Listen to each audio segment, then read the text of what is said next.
G'day Beaks. This is some supers that have honey in them and have had honey in them for the last 4 weeks. Honey that we've taken off frame by frame from our different nukes that have been filling up with honey, but we don't want to go into the brood supers. They've all been double nukes and triple nukes, and as you can see here, there is no small hive beetle larvae in any of these supers. They are now going into the honey extraction room for warming up for 24 hours before we'll be extracting these supers tomorrow, and have more supers to put on our nukes and our honey hives for taking off honey. These supers have been sitting in the workshop here, totally sealed. The bees were blown off and all the vermin was blown off out on site, and no small hive beetle larvae has developed. So that tells us that there's been no small hive beetles in the supers. At this time of the year, small hive beetle does not increase because of the cold weather. So you can leave your supers longer, providing you've blown out all the vermin out on site, and extract when you've got a spare time. Here you see another 4 supers that are full of honey, that they'll be going into the honey room in a very short period of time for extraction tomorrow. When storing stickies, you've got to make sure that the supers are totally sealed so no vermin may be able to get into the supers, even though small hive beetle or wax moth do not increase in the winter time because of the cold weather. This is the paper that was underneath the last super, or the first super that we took off quite some time ago, with no larvae, no wax moth feces or anything that's on the paper on the tray.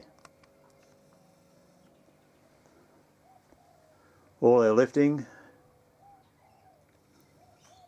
is done with forks and little electric winch that lifts all our supers. It saves us having to lift the heavy supers of full honey.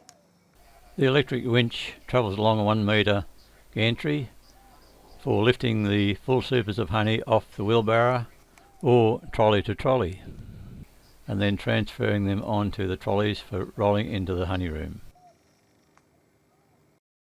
This is my honey room, or the door to my honey room.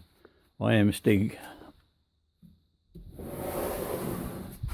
Going into the honey room, that's a window that is closed up during the colder months. It's cardboard from a dishwasher, and it's double thickness, temporarily screwed to the wall so that the warm air stays in this room. This room is 1.5 metres by about 4.5 metres, and this is my honey extraction plant. My extractor is an electric 4-frame transcendental. I can generally do up to about 200 kilo in 3 hours with 1 extra person helping. This is my honey pump. It makes life a lot easier, not having to lift any honey after it's been extracted. It pumps it out to the honey warmer, and there's a warming unit with a single bed electric blanket which warms the honey up. 160 kilo warming unit has a single bed electric blanket around the perimeter with 2 inches or 50mm of fiberglass and the black plastic on the outside of that. The 300 kilo honey drum sits near the outlet for filling.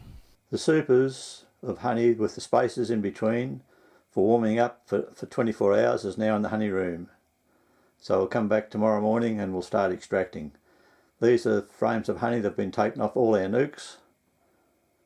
Our honey production hives we haven't touched. The honey production hives will be the next supers to be taken off, full of honey, ready for extraction. The electric fan is a 2400 watt unit and has a thermostat so that the temperature can be held at 30 degrees.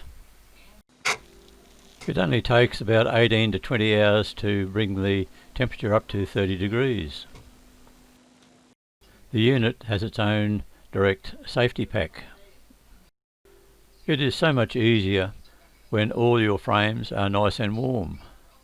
My steam generation unit, a gas bottle with a condenser that transfers the water into steam. This is one of the trolleys that transfers the full supers of honey 3 high from the workshop into the honey room, with no back or gut busting.